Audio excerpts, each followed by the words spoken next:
welcome. Thank you for coming out tonight. It's good to see a good turnout.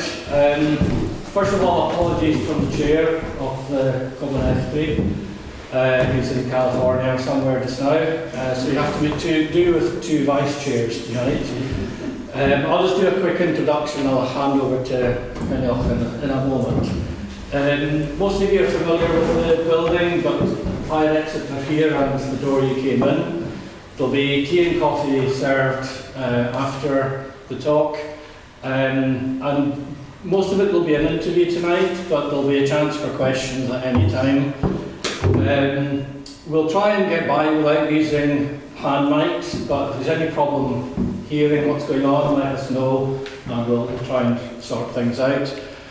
Any other things you want me to mention? If not, I'll hand over kind of in a second, but I wanted just to do one other thing. Some of you will know I'm also in the back, cautiously the back choir, so that's usually the reason I'm here. And one of the nice things about Gaelic songs, particularly about songs from the islands, is they give you a bit of an insight into the social history of the communities and the people who lived in these towns and villages in the past.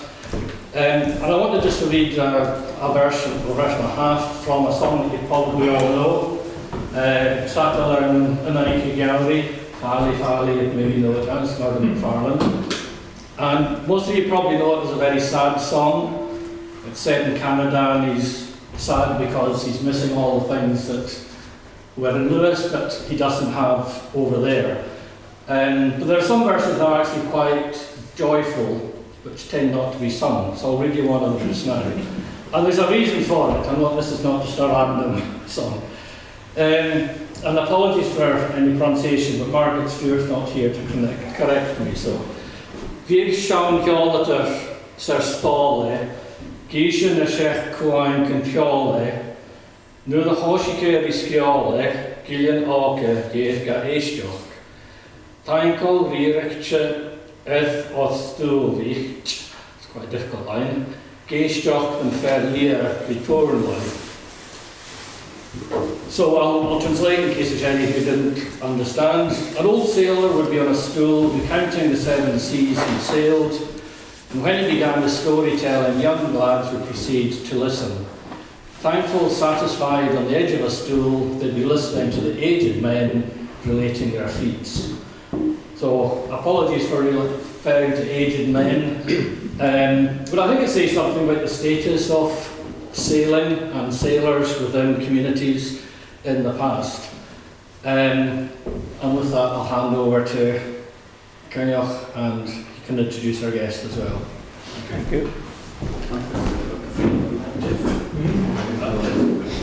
Well, usually we hold these meetings in Gaelic with translation into English, but our translator is in Inverness tonight, so he can't be here. So we'll try our best in our second language, and we'll see how it goes. Can you hear me at the back? Because we do have microphones here. We can use if we need to. Can I introduce my officers at sea? I'm saying that deliberately as opposed to guys who are working on the deck, although some of them might have done that too, because we'll have another session with some of the other people who are sailing. Neil Stewart here, Angus M Macleod, Alasdair Murray. I deliberately didn't give their titles because I knew I'd get them wrong, but I'm sure they can tell themselves. It's a way of life in many ways, as you knew it, that has changed hugely. So what we're going to do tonight is maybe look back a bit about your own careers, and by telling about your own careers, you will be telling us about the industry you were so involved in, and many others before you. Funnily enough, there were 3 first cousins on my class in back school who ended up as captains. Wynne, Rush and Dennis. Cousins. First cousins. Yeah.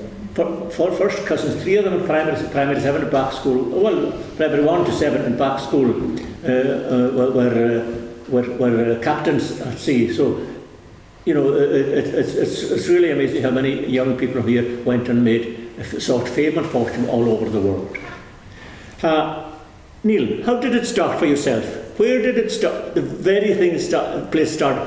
How did you, Castle was it? Was it the Castle? Oh, the Castle, yeah. Yes, start at the very beginning. Well, I went there in 1964. No, I went to sea in 1964, so it must have been I did 3 years there, and I was hoping to go to sea after 2 years, but they told me I was too young, you have to be 18. So I ended up doing an extra year. And maybe, looking back, it was actually to my advantage, because I could do the loom. And my father went off to sea in the 1960s because of the state of the trade. And when he went off to sea, I kept the loom going while I was in the Castle. And in the third year, before I finished the third year, Dan McCaskill, who was working for Alec Macaulay, came and asked me first of all he went to the Castle and asked if I could be released to go making partings for Alec Macaulay. So I did that. And, did you know anything about making patterns? I knew the loom probably inside out actually. I could do the tappet, change the tappets, change the boards, 8 and 8 herringbone. So, looking back, that gave me money to go to sea. Oh, absolutely, yeah. The reason I asked about the Castle was the Castle for your generation was hugely important as a starting off point. Mm-hmm. Absolutely, yeah. Now, was that the same? Can I ask the same question to the other two in terms of the Castle, Angus? I did 4 years in the Nicholson, and I finished my O-levels in the Nicholson and decided that I was going to go to sea. I think I decided that when I was about 5 or 6 anyway. So I went to the Castle just for 1 year and had an amazing year. It was excellent because they had the training ship, they had John Murray there teaching us how to build boats, and I only had two subjects, navigation and seamanship. So I was completely immersed in the boats. And like Neilan, got a little bit of tweed work done as well because I was working for Alasdair's father every evening in life, filling Easterhands and spooling tweeds and getting an induction into life at sea because he'd been at it for years, and the number of questions that I could ask and answers to that I'd never even thought of, they were invaluable when I went to sea. But that also tells a story about the community in the sense that nearly every second house had a loom, and you had that as we all remember stories about the loom. I still remember sitting outside the shed when we came out to the bus waiting for us to beam the tweed for him. Did you have a loom? I didn't have a loom myself, my father did, and I still remember Rollo doing the Easterhands. Well, why was he doing the Easterhands?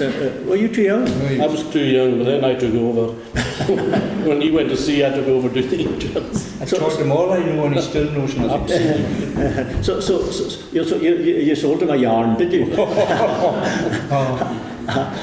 Minus 5 out of 10 for that one. So the Castle then for you also? No, I went to the Nicholson, but so where did you start the training for navigation? I was doing navigation in the Castle. Yes. So we used to get released. Oh, I see. There was about 6 of us, I think, went from the Nicholson to do navigation in the Castle and then head back to the Nicholson for the rest of the day. I think out of the 6 that went, I was probably the only one that went to sea. But growing up and back, there were so many seafarers down the road. There was the likes of Rollo Lidy And Neilan's brother, Alec Neil, the two of us decided that we were going to go to sea as well. And Alec Neil went about 3 months before me.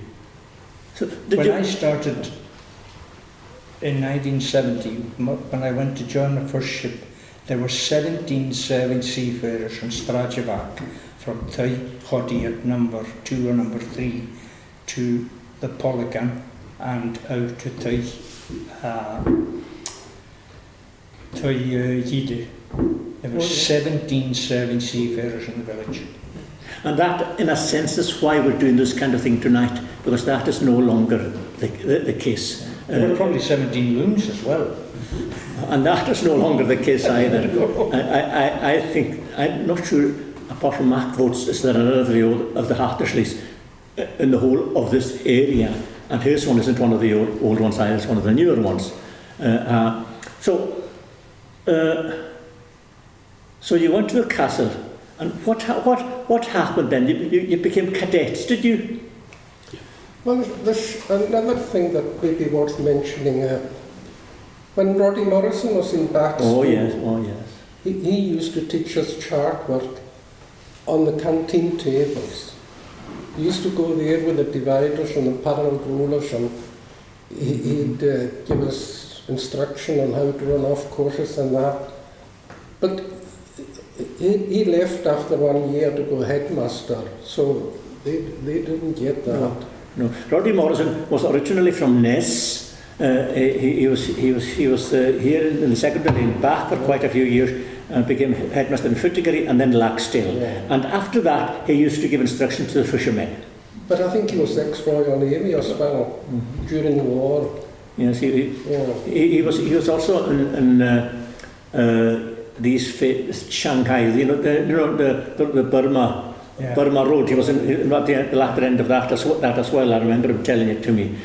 So how you're the youngest, so I'm not. You've got to have a word in here. Well, it was 1978 that I headed off. So when you said headed off, what does that mean? Went to Glasgow Nautical College. First of all, went to for an interview with Shell Tankers, and got taken on by Shell Tankers as a deck cadet. And then you'd go to, there was plenty of nautical colleges going then. There was Glasgow, there was Leith, there was Shields, Warsaw, Cardiff. I don't know how many of them are left now. Even Glasgow's not a nautical college anymore. It's part of the City of Glasgow college system. But it was Glasgow that I went to, and Alec Neilan's brother went to Glasgow as well. And we then headed, he was with Denham's, I was with Shell. Well, this is interesting again. See, you're talking a language you're very familiar with here. There'll be someone here and they don't have a clue. Who's Denham's? Who's Shell? Denham's was probably the biggest shipping employer of people from the Western Isles at that time. So I don't know how I didn't end up with Denham's and Shell that I had. So how was it decided where you went? Did you choose or did they choose? No, you chose who you wanted to apply to. So if you fancied a company, there were so many companies, and you just decided, well, I fancy this or that company. Now, Neilan was with Denham's. Denham's were a ship management company, owners as well, but mostly ship management, running ships on behalf of other people. And they used to man them and provide the technical management, but they never sourced the cargoes or anything like that. That was left to the owners. So they had a diverse range of ships, tankers, bulk carriers, cargo ships, container ships, everything. And that was the interest as far as I was concerned, in that you had the chance to be all over the place and to learn different things, different ships, different types. And I was interested in Denham's, and Neilan was there, and Niall Alec got a hold of me while I was in the castle. Denham's general personnel manager, Hipkin, he was up here recruiting seamen for some programme or other that they had. And Ian Choddy, the late Ian Choddy, who was lost on the Hardwick Grange, and I went up with Niall Alec, and Niall introduced me to this guy Hipkin, and he looked at me and he said, he's a bit young to be an AB. And Niall says, no, he's going to be one of your cadets. Now, just talk to him now. And he says, don't bother taking him to Glasgow for an interview, just offer him a job here and now. And that was the end of that. I got a job with Denham's on the strength of that. That would 6 months later I was away with Denham's. It wouldn't happen That nowadays. would not happen nowadays. No. Can I just double check? Are you hearing us all right? That's fine. So, leaving home then, you all had to do it for the first time. What was it like, Neil? Well, I think I'll add a wee bit here about the castle. Captain Macleod used to say to us, when you go away to sea, you're going to meet boys from HMS Conway and HMS Worcester.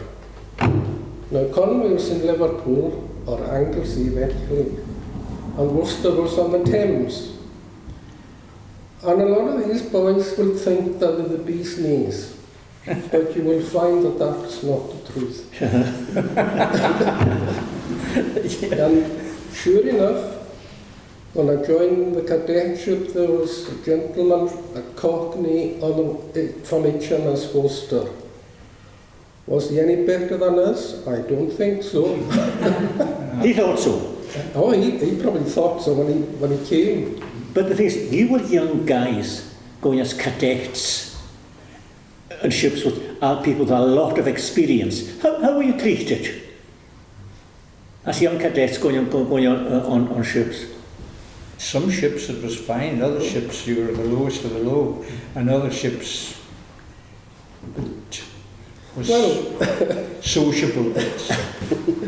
One phrase was, when you joined as a cadet, was that you're 2 stages lower than the ship's cat.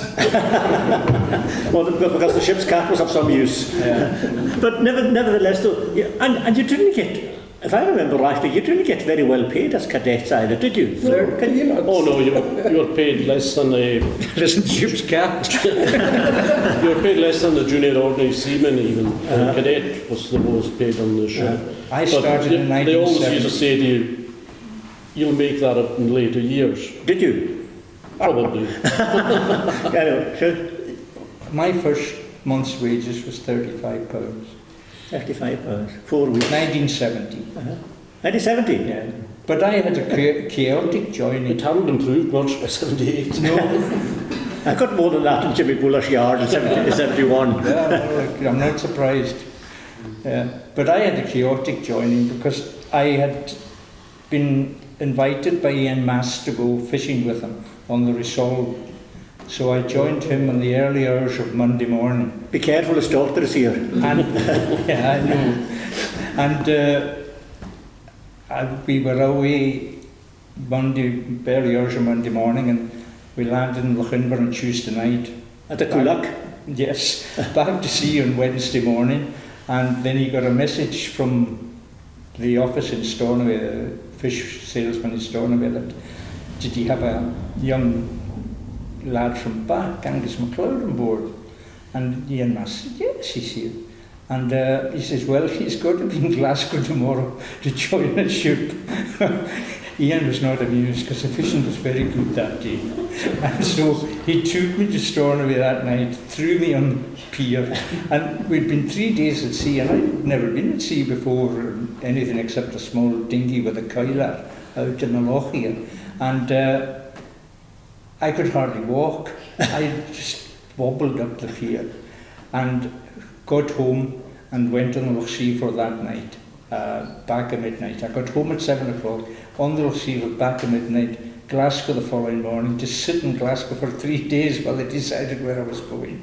Oh, it was... Again, for people who haven't always been here, in these days the Loch Seavers left Stornoway for Kyle of Lochalsh at half past. Quarter to midnight. Apart from Sunday, quarter past. See, it's just again, just so many of these changes. Right. I see. I was doing this in English. I wrote some notes, but I don't think need them. So, can you remember what your first ship was? Yeah, it was a Crinan, a cadetship with 12 first troopers and 6 senior cadets. Going where? The iron ore. My first trip was to Narvik in the middle of January, you know, it's inside the Arctic Circle. So, by the end of that trip, I'm thinking, I think you made a mistake. What was your first ship? My first ship was the Nascent Devil, a 55,000 ton tanker. And I followed Neilan on to her because he'd been on it before that. And I flew to Antwerp from Glasgow. Sure. You know. Again, for a young boy from here, going there, no. you know, to get got plane to join a ship. Well, it was only the second time I'd ever been in a plane for a start. So we flew from from Glasgow to London, then London to Antwerp with Sabina, the Belgian Airlines. Yeah. Such a bad experience. Never again was what the Belgians called Sabina. And joined the ship in Antwerp. We were there for a day. What kind of ship was it? A tanker, 55,000 ton. And I can't remember what I had for dinner yesterday, but I can still draw her pipeline system and her tank system and everything as if it was yesterday. Let me assure you, there's two words for that kind of memory thing: old age. Yeah, we were only in Antwerp to get rid of the cargo, and then went round to Rotterdam, and she was in dry dock in Rotterdam for 6 weeks, and then we left Rotterdam, all sparkling new and everything else, got as far as Falmouth, and we were there for a month getting repaired. She was shambolic, to put it mildly. But we went after that. We were already, and I spent 7 months on her. We went from Falmouth round the Cape of Good Hope up to Saudi Arabia, and we then spent 3 or 4 months shuttling 55,000 tons of crude oil from Saudi Arabia to Thailand, and then finished off by coming from Saudi Arabia all the way back to the south of France with a cargo, and 7 months and a little bit wiser and slightly richer. Left her. But again, a young man, and yours was a common experience, leaving from back here, going away for your first trip, second trip, plane trip, going away for 7 months and seeing all these different parts of the world. Some experience. It was interesting. Yeah. What was it? Can you remember your first trip? Yes, first ship was the Opalia, which was the Shell cadet ship. But that was a chaotic joining as well. Got the joining instructions to my house and back to join in Rouen in France. And I flew to Inverness and had a rail warrant to take me down to Newhaven. Oh yeah. But I was supposed to stay in London in the Grosvenor Victoria with the rest of the crew the night before, and then travel the next morning down to Newhaven. But it was in the middle of a winter storm that I travelled down. The train got stuck in the middle of the Yorkshire Moors somewhere. Completely missed the overnight stay in London. Arrived in London, made my way to Victoria. The rest of the crowd had already gone, so I just carried on down to Newhaven. I'd never been further south anywhere in my life than Glasgow and Edinburgh. There was no mobile phones, nothing in these days. So I finally met up with the rest of the crowd in Newhaven and got a ferry across to Dieppe, joined the ship in Rouen, and your first trip is a bit of a, you don't really know what's going on, you know. Navigation in the castle hasn't taught you anything about what life on a ship is going to be like. So we sailed from Rouen to Piraeus in Greece because the ship was going to dry dock. And it's a big world out there, and Alec Neil had gone 3 months before me, and we were at anchor in Piraeus, and I got a call to go to the bridge. There was somebody on a ship, there was hundreds of ships at anchor in Piraeus. Someone was wanting to speak to me on the VHF. Lo and behold, who was it? But is it right? I didn't know that. Two boys from back that I'd gone to see, and ended up speaking on the VHF in Piraeus in Greece a few months later. And nobody would have understood what you were saying? No. Well, we practiced that a lot, didn't we? We practiced that a lot out in China as well, didn't we? The two of us were on opposite ships. Well, they were almost identical ships. We we went out to Burma with a pipeline barge. So he's on one ship, I'm on the other, and every time we wanted anything confidential discussed, we just did it over the edge in Gaelic. He used to drive the Americans around the lake on the barge nuts and the clue what was being said. It was the same in We got China. a couple of reprimands for it. But, Oh, in China as well, they put us supposedly a Chinese second mate yes, on board to listen with to you, us. but he really had no. I don't think he was much of a second mate. I think he was more just to listen to what was going on. So tell us the process, because you're all officers at sea, going all over the world, and you did different jobs during your time at sea, I know. So what was the process going from the castle, cadet? So how did you work your way up the ladder, as it were? Well, you went as third mate to start. But did you have to go to college or anything like that, first of all? Oh, yeah. So explain that to us, because people want to know what happened. Well, it was 3 tickets, like second mate, first mate, and master. Mm-hmm. So you started off with a second mate's ticket, but you tended to sail as third mate to get experience. Then the second mate was in charge of the navigation. Third mate was basically learning the navigation, 3,000 charts on board that had to be corrected and all that. 3,000? A world folio, I think it was 3,000. So, And you didn't have any computer buttons then? no, it was all done with a pen and ink. And you couldn't afford the ink to be blotched. No.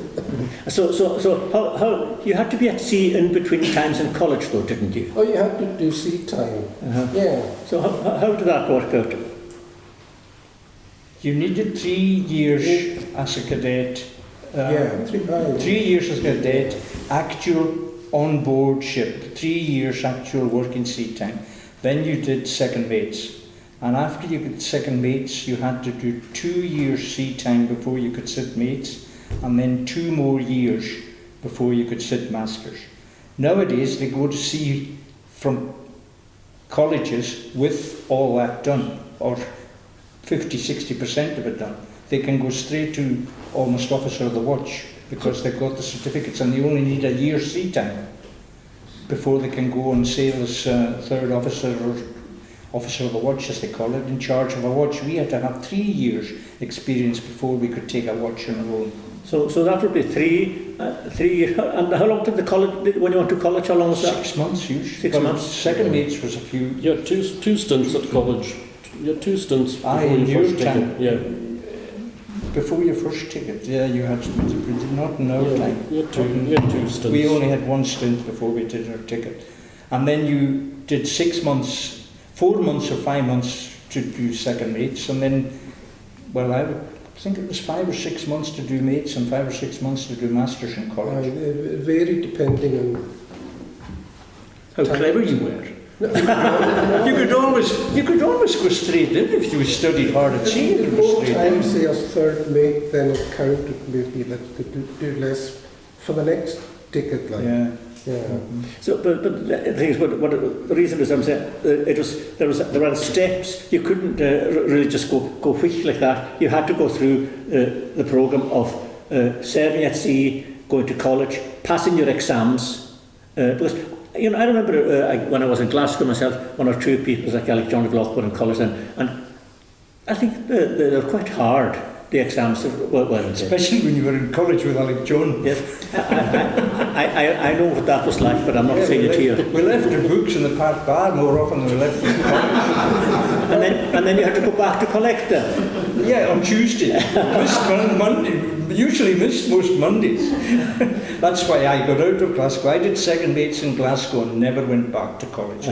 I went to Hull where I knew nobody and nobody knew me, and I hadn't a clue about the town or anything, and I went 6 months there for mates and 6 months for masters, and it was just nobody to lead you astray, you see. Sure.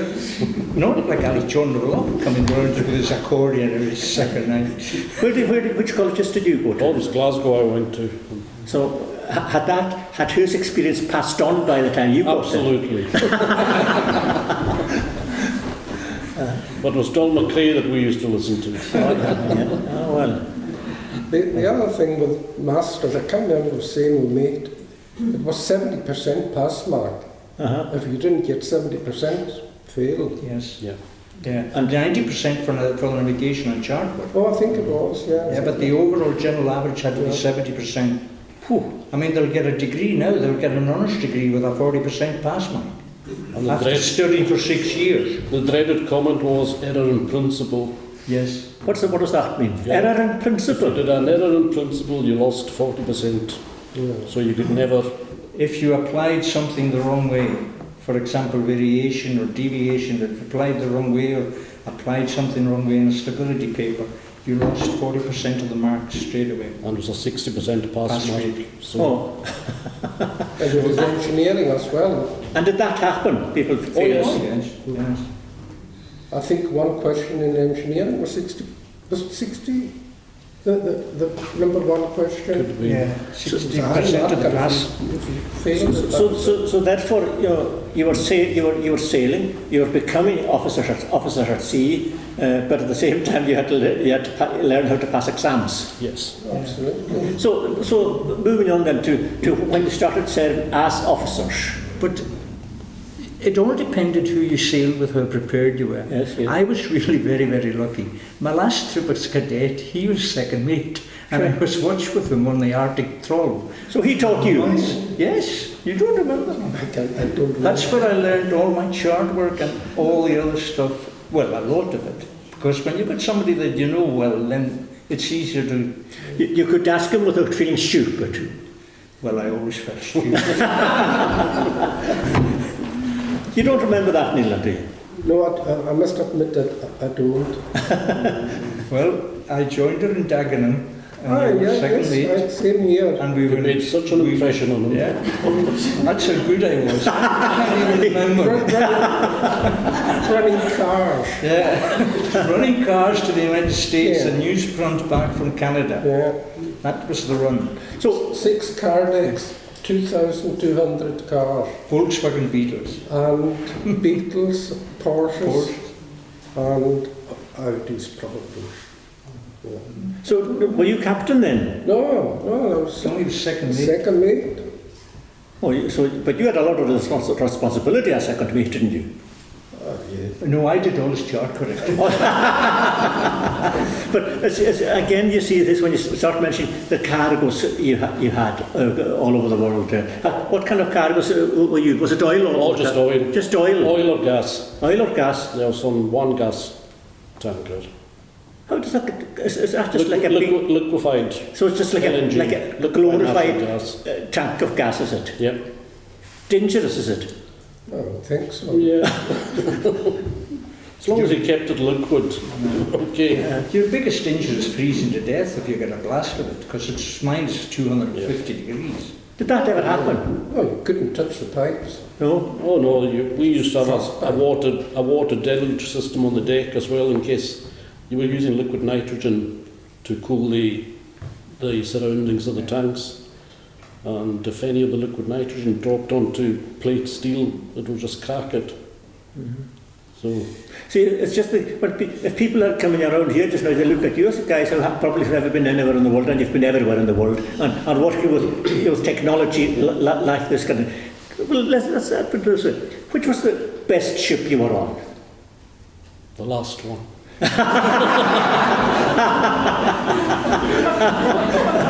As Hank Marvin used to say, wheels are made to turn, mules are made to pack. I've never seen a ship that didn't look better looking back.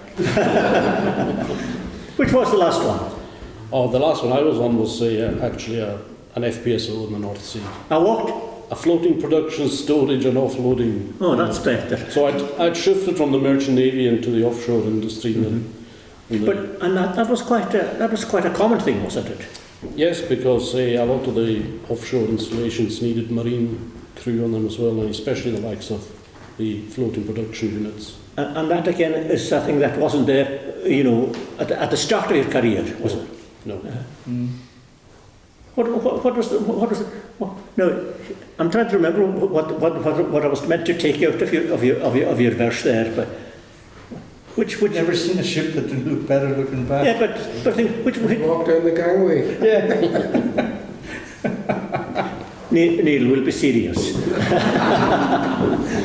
which was the best ship that you remember being on, do you think? Well, I would say probably the Burma Enterprise. 450,000 ton, carried over 3 million barrels of oil, Mitsubishi equipment, built in Taiwan, and Brilliant. everything worked like that. Absolutely first class. I was on the sister ship. 36 tanks altogether. And where were you sailing from and to? Round the Cape, but too deep to go through the canal. And what were you serving as then? Chief mate, yeah. Chief mate, Yeah. So you were actually running it while the captain was asleep? And actually, I paid off in Indonesia, and guess who relieved me? Rollo. No, further down the road. Dennis. Dennis, oh well. Yeah, No, I was second mate on the sister ship, the Endeavour. the Endeavour, which was 2 tons heavier than that one. She was the largest ship ever to sail under the Red Ensign. How heavy was it? 454,000. It's a bit. And do you share his feeling? And when I was asking, it was one of these questions you ask, and which was the best one that you can think of you sailed on? That one was excellent from a technical point of view, but if you're looking for a ship you enjoyed sailing on, you've got to think of the social side of things as well. And I think my favourite is probably a ship called the Vancouver Island. It was my 3rd trip at sea, and we had the most amazingly jovial bunch of nutters on it. British officers, 3 of them from this part of the world. I was navigated to death now, and Chinese crew, and we had great time, great trips, great runs. And she just sticks in the memory. But yourself? Probably, I was saying, early days of my career on a Shelling E-boat out in the Far East, the Arena, because you're in a part of the world that, you'd never dreamt of being. Singapore was our loading port, so every cargo loading was coming out of Singapore, so, we were in Singapore every month. And going out to Thailand and South Sea Islands. That was probably the best one. Purely from a social side of things.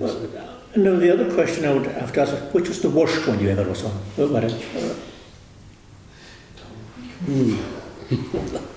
Probably the first one. The other 20. Which was the first one? The Opalia. She was an old crude oil tanker. Very labour intensive. She didn't have an inert gas system. One of the last of the Shell ones that probably didn't have it. It was hard going. And that was your first trip as a cadet, where you didn't learn much except how to suji. No, you'd better explain to suji was water and detergent and elbow grease. Oh, you'd be good in the kitchen then. Oh, absolutely. Skill I never forgot. And that's what one? Worst one, is it? I think probably the second one I was on. I had enjoyed the Ness Endeavour immensely. 7 months, learned an awful lot about the job and about myself as well, I suppose. And then I joined the Mount Park in Germany, and we went from there to the States, Philippines, and back to Canada. But I was cadet obviously still, but the people on board, nobody got on with anybody else. If I mentioned to Neil that Chaws was the old man, he'll probably understand why.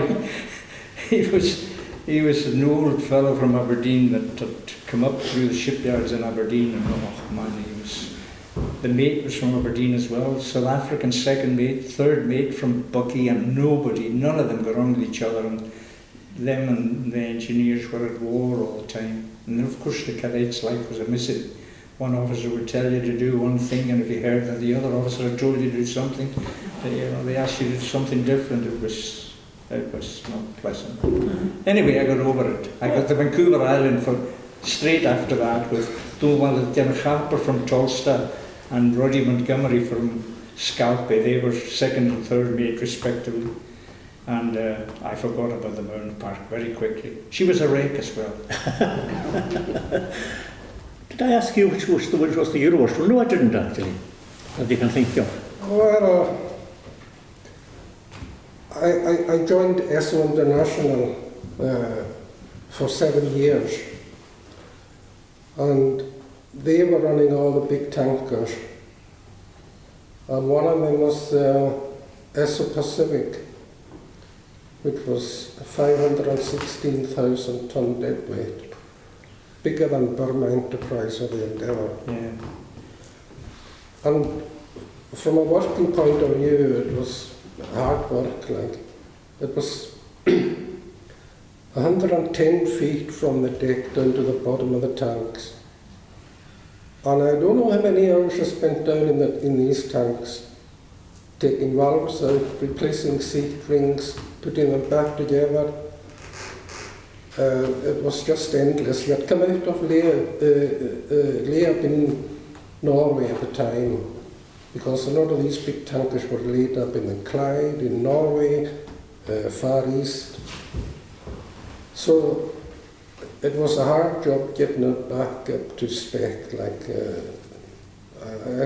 and of course going down tanks had to be gas-free, washed, checking for carbon monoxide and carbon dioxide and sulfur dioxide, and so you have to be very careful before you even went down.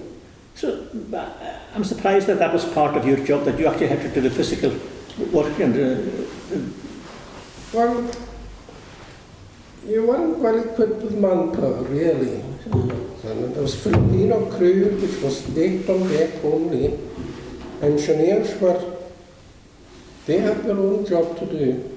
So I spent hours and hours down there pulling valves. so your life wasn't the luxury we thought it was. I don't think so. No. I spent I did 7 months at sea without, and most of the time I was in ESO, I never put my foot ashore. Aye? Where could you go? To look at refineries. Oh, I see. You know, 7 months and never put my foot ashore. And that was not all of them. I can't remember how many I was on. And up in the Gulf, all you had was an SPM, which is a single buoy mooring. It's a big buoy. And 2 hoses floating on the surface of the sea that are about 600, 700 feet long. And you pick the hoses up, connect it up and started loading. You're out in the open sea. And it was the same discharging in the Red Sea, in the Gulf of Suez. The oil was going across the desert to the Medi. Same thing there. Buoy, 2 hoses. Not very exciting, really. That's You think it is a joyous life? well, this is, I have to. You've broken all our ideas of the life you led. Nobody knows about it.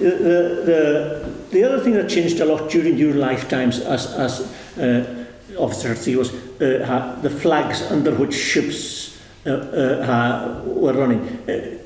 When did you start seeing this kind of thing? You know, the loss of the UK flags and then be put to places that didn't even exist sometimes. Well, I think the rot set in after the 1966 seamen strike. Well, that started it for That sure. was the start of the rot, because the owners had to have ships working. their assets were sitting idle, and they immediately thought, well, flag out. The Panamanian flag and the Liberians were the the main ones in those days, but there's dozens of these flags now that, you know, administered by an office in the United States or Singapore or Dubai or wherever, and you can register online to put your ship under their flags. You get all the certificates and everything else. And the other thing as well is, of course, that a ship that's British flagged or Dutch flagged or whatever, the costs that are involved in getting surveyors and the government agencies to approve things in comparison to some of these flags of convenience is really, really high and slow. That's all very interesting. Well, that's the thing. The best place. Well, you didn't get a show, so you can't answer this one. The best place that What you... was your favourite SPM? The best, the post you most enjoyed going into abroad? Oh, Singapore for me, without a doubt. I was in Singapore in my early days with Shell, and it was still very much the old Singapore with all the outside open air eating and open air bars and restaurants and everything. And then years later I visited again when I was on supply boats when we were based out in the South China Sea, and it had completely changed, but it had tried to keep a lot of the old sort of things going, but in a more modern way, and it was probably the cleanest city that I've ever seen. There wasn't not a drop of litter anywhere on the streets, and I think there was heavy fines for actually littering. But yeah, if anybody ever gets a chance to go to Singapore, it's... Oh, well, I'm afraid Maura Goldlock spends half a year there, but her husband was working there, but she's now moved to China, so we'll hear less about Singapore. What was your favourite port? I'm a literal, so I didn't like Singapore. No, I'm only joking. I did like Singapore. Anywhere in Australia. In Australia? Anywhere. Every port in Australia I was in was interesting. From Port Hedland in the northwest all the way down and round and back and forth. Sydney especially. Portland, Victoria.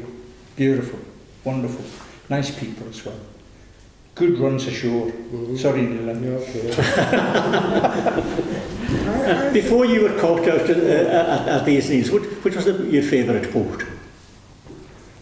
Well, as Alistair says, I think there was a tranquility about Singapore when I was there.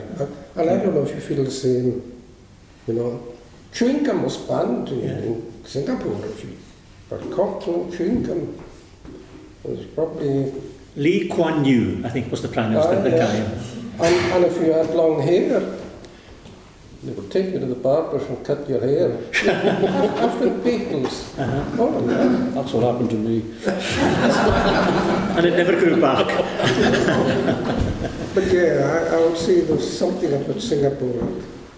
You always felt safe there. And there are so many questions, more I could ask, but I want to give the people who have kindly come here tonight a chance. Now, this is we don't know what's coming here, or if anything's coming. If anybody's got questions, adding to what we have already said, or different to what we've said so far. So, Mr. Boyd? What was your longest time between ports at sea time on the ship?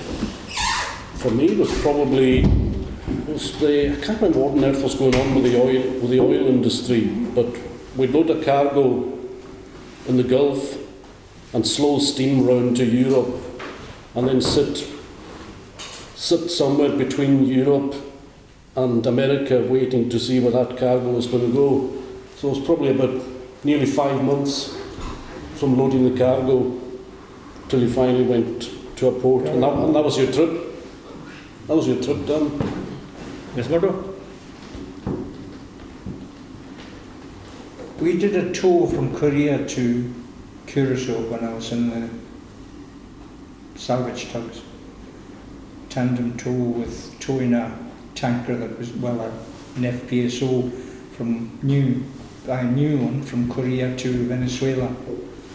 And we were 3 months on the tow, and then we were in Curacao for 2 months, and then another 2.5 months sitting off Venezuela waiting for them to decide to let us in, or when to have everything ready to put the thing on location. So I think that was 5 months as well. But we got off in Curacao. We weren't stuck on board. We took her into Curacao and tied her up. Neil? Longest. Yeah. Same as Alice. Were you on it? No. I was on a ship called the Coastal Hercules, owned by Coastal of America, and loaded oil in the Gulf, got orders from Japan. Of course, we were too deep to go through the Malacca Straits, so I had to go down up through Sunda Strait in Indonesia. And after coming through the Sunda, we got a telegram saying, "Stop, drop the anchor. They cannot actually take your oil in Japan. All storage tanks are full." So I can't remember how long I was there. I paid off there. We were 40 miles off the shore. Went ashore in a launch length. And she was there months after I left her, full of oil. There was another one, a denim one in Cayman Islands. She went out on charter, and the Denham's thought, that the ship would be doing emptying cargoes, loaded oil. It was an overbuilt oil carrier. And after loading the cargo, she was told to go to the Cayman Islands and drop the anchor there. She was there for 6 months. That was the only cargo she loaded. But I can't remember what happened after that. Okay, there you are. On the Burma Endeavour, we loaded cargo that was brought from Mexico on 70,000 ton tankers, pumped into us, and when we had 450,000 tons of oil on board, they shoved us out in the middle of the Atlantic for about a month and a half, and we left the ship there. I mean, I was on it for 4 months. We did mostly lightering work and storage work in the Bahamas, but again, miles from anywhere. Was this when the oil price had gone sky high? Something happened. And Mexican crude oil is the worst cargo you can carry because it's full of sulphur.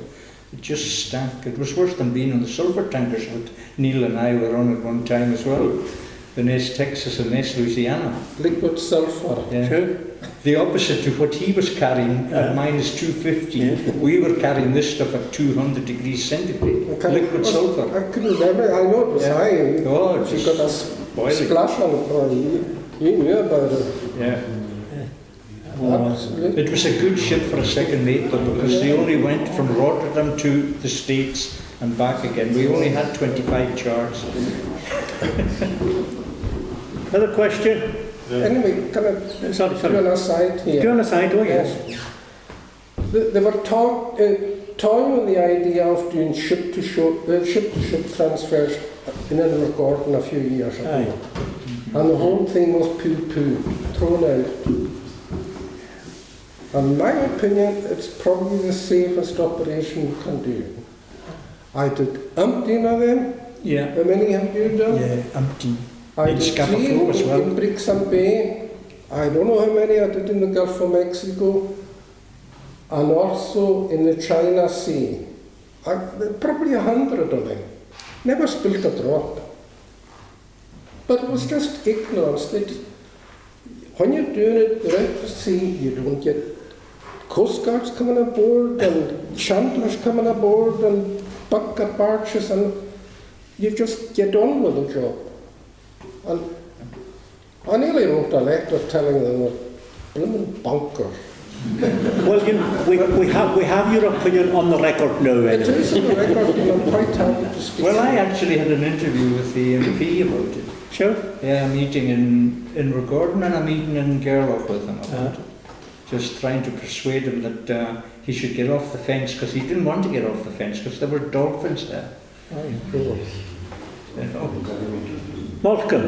Of all the places you've been all around the world, and there must have been some places where you say to yourself, well, when I retire, I'd like to live here, I'm going to live here. Is there any places in the world, really, apart from Stornoway, that you'd like to retire? Have to be in the world of the globe. Is there any places, really, that kind of, I'd love to retire here? Not for me. No, really.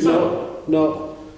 I've been I'm seen going enough, and I'm now happy enough back here. Yeah, right, okay. If I could afford it, anywhere in Norway, maybe. I'm very surprised at that. I was 44 when I got married. Never went away on holiday in all these years. Came home after doing 4 or 5 months, spent the leave 2 or 3 months down in Alasdair or back or whatever. No inclination to go away on holiday anywhere. Never. It was only after I got married that I started doing that nonsense. Snap. Before we get ourselves into any more hot water, questions? I'll tell you another one. Okay. Should you talk a little It's one for Neil, actually. I don't think anybody really just gets their heads around the sheer size of the Burma Endeavour and the Burma Enterprise. Is there any, can you give us some dimensions to put it into perspective for us? Because I think there was only 6 ports in the world that could actually go alongside him, wasn't there? There wasn't many anyway. Anyway. But what was the length and dimensions of them roughly? You mentioned the tonnage, but I think the people might get more of a perspective if it was the length and the breadth. Well, 1,343 feet long. the Asia Pacific was 3 football pitches long, if I remember. About 1,200 feet or maybe 1,000 more. The breadth was 200 odd feet. And the draft was 84 feet. Couldn't go up the channel, couldn't go up. No. So, couldn't go anywhere in America. It all had to be done in deep water. And if even the Burma Enterprise couldn't go up the Dover Straits. No.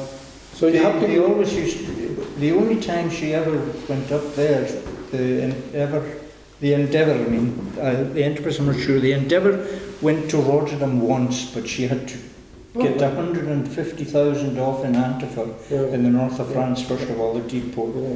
But I measured it. I came off the Burma Endeavour and was trying to explain to somebody how long she was, and she was from Berlin and Haramuch to the crossroads at back. From number 26 to the very corner. So that's how long she was. Well, I did a similar exercise. And from the corner in Alasdair, that weighed right into Robert France or Christiane Tasha. That was about the length. Yeah. And 200 feet wide. I think it was 230 or something like that. Yeah. Is that what you were wanting to Horky? Yeah, that puts it into perspective. Puts it in perspective, all right. So I was just thinking, how long does it take to bring a boat of that size to a halt? To a halt is Quite a few miles. quite a few miles, but it's the time it takes you to get them alongside as well, because you've got to realise you're working with wires like this and a crew of only 14, 15 on deck, so you started tying up amidships and then work towards the ends. That's how we used to do it on the Endeavour anyway, and you always had to have at least 4 tugs. It was a 5-hour operation to tie them up, from the time you had first rope ashore until you got the chicksons on anyway. Yes? Agree with me? Oh. 4, 5 hours? Yeah. They're getting very technical now, aren't they? So in the time that it takes the receiver to go from Ullapool to Stornoway and halfway back again was the time it took you just to tie these big ships. Aye, oh for goodness. Because they are, you're talking about 400,000 ton of cargo and the weight of the ship herself. If she hits the jetty at anything other than snail's pace, she'll demolish it. So you have to be very careful. Anything else? Callum, what can you giant?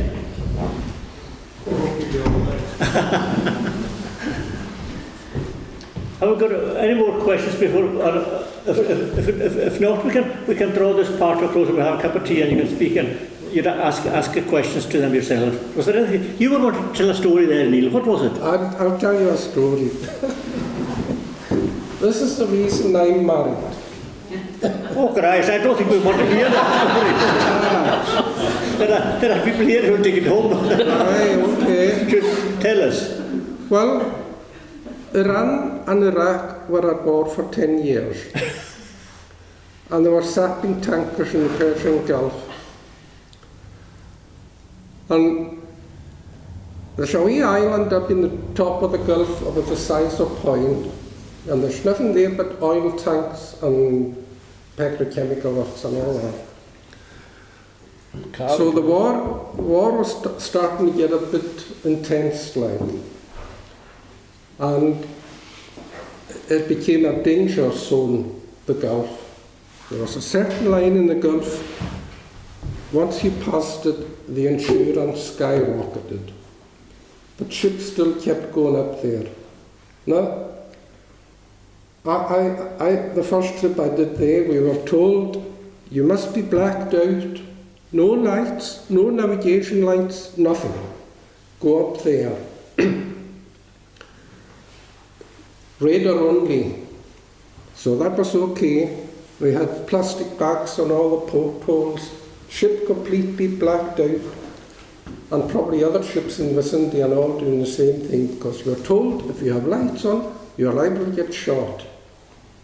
So we went up to Carg, loaded the first cargo. It was okay, no problems, back out again. Glad that we got out safely. It wasn't long till we got similar orders again. So, same thing again, totally blacked out. Loading, we were told you can load during the day only, or if you're quite happy, you can load during the night. So, I was mate at the time. I asked them, well, how can we load at night, like, you know, when the ship is blacked out? Oh, they said, you put a blanket over your head and you go out with a torch and you go round the deck and you can find the valves that you have to open and close or whatever. So, okay. We decided to load at night. And I think it was about 8 o'clock. I was in the control room, and the cadet came in white as a sheet. Oh, he says, they're firing guns out there. And sure enough, went out, and the anti-aircraft guns were firing into the air, and I thought, I mean, you're sitting under a plume of gas, venting all this gas into the air, and I'm thinking, if even one bullet come, and they said to you, if you show a light on the deck, you're liable to get shot.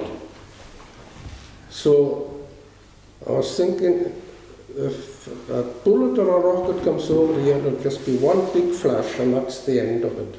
And you? And me.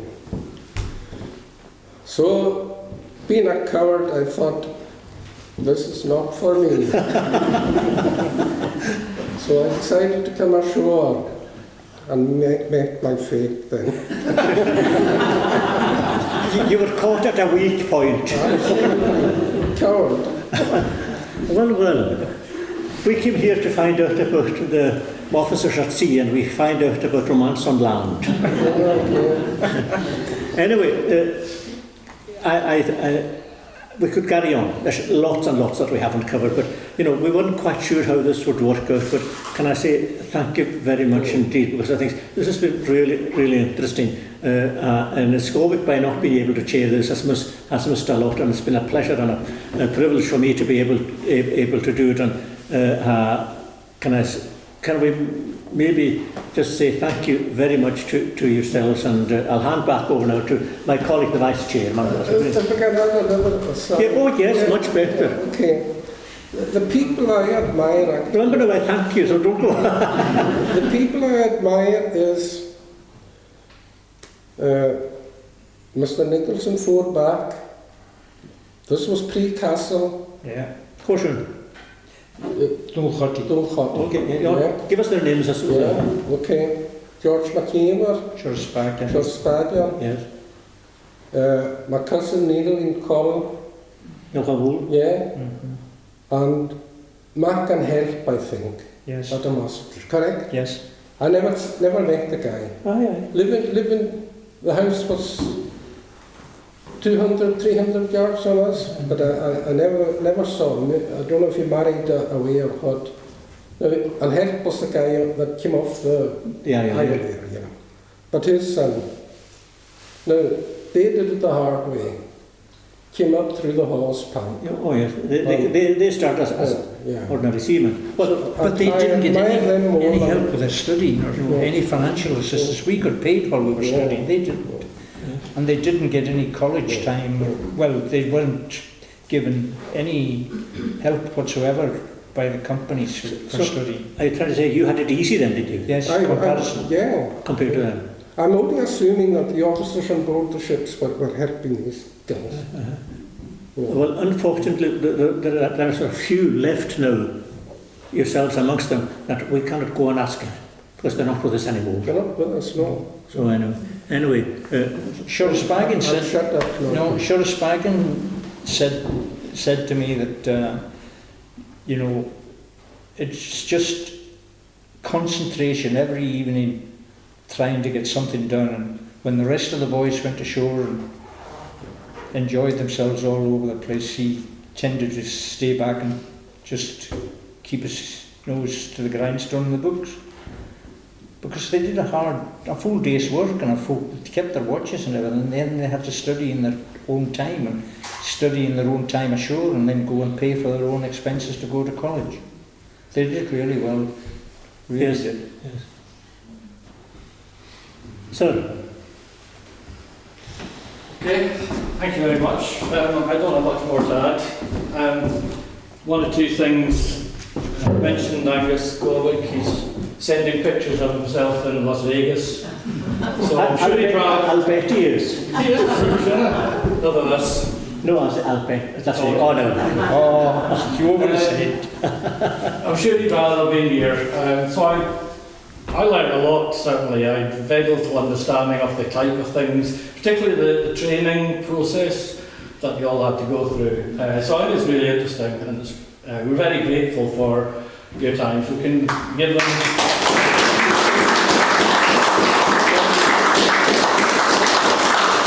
So the tea, coffee, biscuits and so on in a moment. So just thank you again for coming out tonight. Thank you for donations. All that helps us running this kind of activity. So, but in particular, your support and being here is what makes this event worthwhile. So, thank you again.